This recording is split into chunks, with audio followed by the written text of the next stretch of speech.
Você quer aprender como criar e bater metas no YouTube? Já pensou você aprendendo técnicas para ter ideias de conteúdo, escolher seu nicho, criar roteiros, ter mais views nos seus vídeos e apresentar tudo isso de uma forma única? Foi por isso que eu criei o curso Viver de YouTube, porque com ele você vai acelerar o seu crescimento no YouTube e aprender tudo que eu já usei no meu canal, que tem mais de 10 milhões de inscritos.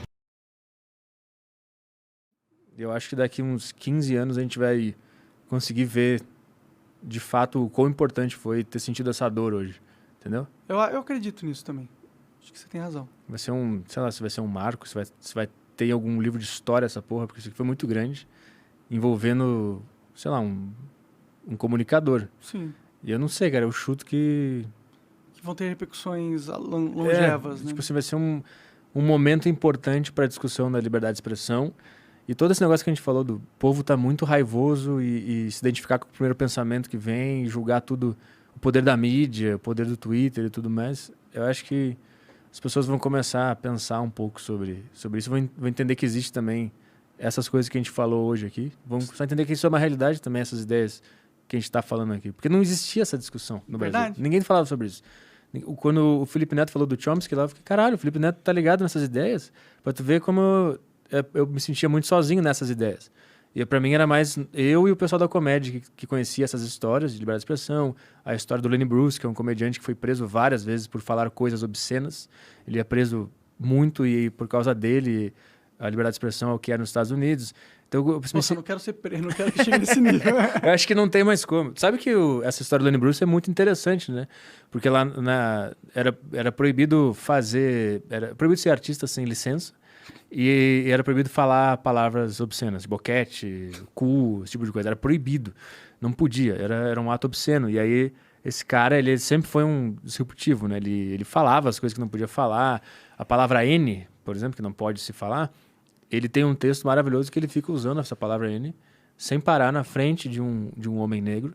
E aí depois ele vai na frente de um italiano e fica falando a palavra pejorativa de italianos na frente dele um tempão. Aí no fim ele usa para todas as etnias que estão lá, ele fala a palavra que não pode. Né? E fica falando, e todo mundo fica, que isso? Aí no final do texto ele fala, estou falando isso para mostrar para vocês que quanto mais eu falo a palavra, menos poder ela tem. E todo mundo, caralho, é verdade, porque era a primeira vez que ele falou a palavra N, o cara fez assim. Sim. Aí ele falou a segunda, já não teve tanto poder. A terceira, era...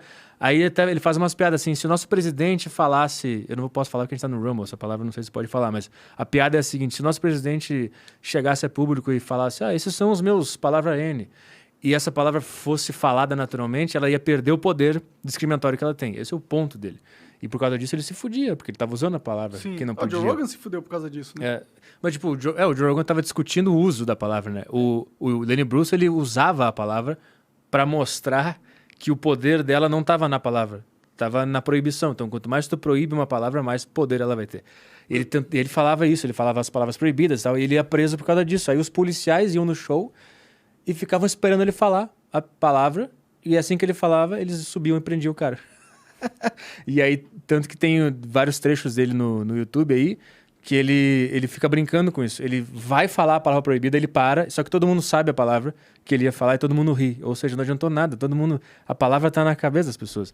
E ele se fudeu demais por falar coisas obscenas, por falar coisa contra o governo. Ele foi preso. E aí ele batalhou, ele morreu durante um processo judicial lá. O meu ponto era, depois de um tempão, o governo americano fez uma carta de perdão ao Lenny Bruce, por entender que fizeram cagada. Ele morreu, mas não morreu porque mataram ele. Ele morreu de overdose de morfina numa banheira porque ele não tinha mais como lutar contra o sistema. Ele foi processado muito, assim. Ele foi proibido de se apresentar em clubes de comédia nos Estados Unidos inteiro. Só sobrou um em São Francisco que ele podia fazer ainda. E aí o governo em cima processando por uso de palavras proibidas. E aí ele não tinha mais dinheiro, nenhum advogado queria pegar o caso dele mais porque era invencível, porque o governo estava muito em cima. E quando ele não tinha mais nada, um cara achou ele na banheira da casa dele morto com morfina. Então, tipo assim, ele morreu por causa da censura, por causa da perseguição do governo. Ele se matou por causa disso. E anos depois o governo americano entendeu que isso foi errado e que fez uma carta de perdão ao Lenny Bruce, né? Tinha que fazer uma carta de desculpa, né? Não de perdão, né? Porque eu acho que é a mesma coisa. Sim. Sim. Entendi. Então, e essa dinâmica continua acontecendo. Só que hoje é o povo que se persegue, não é mais o governo. É muito doido isso. Muito doido mesmo, cara. Que loucura. Então, essa história desse cara foi muito importante para os Estados Unidos, porque ele é considerado o cara que, se não fosse ele, não ia existir nenhum comediante que a gente gosta dos Estados Unidos. Porque ele brigou pela liberdade. Ele abriu a porta da liberdade para serem ditas coisas que antes eram proibidas pelo Estado. E a partir dele surgiu o Louis C.K., o George Carlin era da mesma geração ali, foi preso também algumas vezes. Olha, o cara foi preso por fazer uma piada no palco, cara. Então, por causa dele, tudo é bom lá. Então, eu acho que cada história tem os seus expoentes da luta. Eu acho que está acontecendo agora, guardadas as proporções, é mais ou menos isso. Pode crer. Cara, é muito interessante isso. É muito interessante mesmo. Eu enxergo que pode ser que esteja acontecendo isso mesmo. Só não queremos acabar numa banheira doidão de morfina, né? Morto de morfina, na real. Morreu bem, né? Morfina. Morreu sem sentir nada, né? Só sentindo prazer, né? Mas morreu, né? Ele era velho? Não, era jovem. Morreu. 40 anos. Acho que foi entre 30 e 40. Ele morreu por essa idade aí. Porra, que depressiva essa história. O cara foi proibido de se apresentar em clubes de comédia. Em vários. Só uma cidadezinha ainda liberou ele de fazer. Ele não conseguia trabalhar, porque ele estava proibido de fazer show. Faz sentido. Não tinha dinheiro. Entendi. Eles e morreu. Estrangularam ele, né? Por causa de censura. Por causa, galera... esta palavra não pode falar. Tu deu poder pro governo acabar com essa palavra. Esse é o ponto. Esse é sempre o ponto.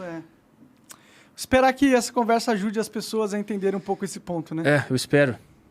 Porque as pessoas só querem fazer a sua arte, a sua conversa. Ninguém quer matar ninguém quer cometer crime, ninguém quer fazer isso, cara. Os caras que querem cometer crime, eles não estão num podcast falando sobre isso. Eles não são famosos. Eles estão numa casa agora, organizando ou destilando ódio, seja lá quem for, cara. Eles não estão...